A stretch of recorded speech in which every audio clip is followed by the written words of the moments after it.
बिस्मिल्लाहिर्रहमानिर्रहीम। अपने रिलेशन में ये कभी ना करें। अगर आप अपने रिश्ते को बेहतर बनाना चाहते हैं तो ये अमल करके देखें। नंबर 1, अपने माजी या माजी के रिलेशंस के मुतालिक अपने पार्टनर से कभी डिस्कस ना करें। नंबर 2, ऐसी बात या काम ना करें जो उनको आपके साथ होने पर बुरा महसूस करवाए। नंबर 3, कभी अपने पार्टनर पर रिलेशन के नाम पर पाबंदियां ना लगाएं।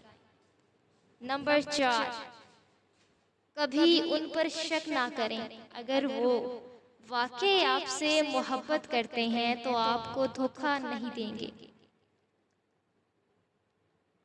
नंबर 5, कभी उनके लिए ऐसे हालात ना बनाएं कि वो आपसे कुछ डिस्कस करते हुए बुरा महसूस करें। कोशिश करें कि आप पार्टनर से पहले अच्छे दोस्त हों। नंबर 6, उनका मुवाजना कभी माजी में मिलने वाले शख्स या किसी दूसरे शख्स से ना करें। नंबर 7, कभी गुस्से में भी उनसे ऐसा रवैया ना इख्तियार करें जिससे उनको ज़हनी तकलीफ पहुंचे।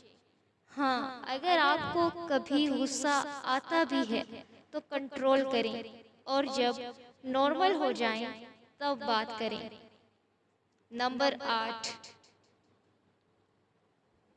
कभी उनकी ज़ात, फैमिली और दोस्तों के लिए बुरे अल्फाज इस्तेमाल ना करें। याद रखें, आपके अल्फाज रिश्ते काटने वाली तलवार हैं। बोलने से पहले सच बोलें।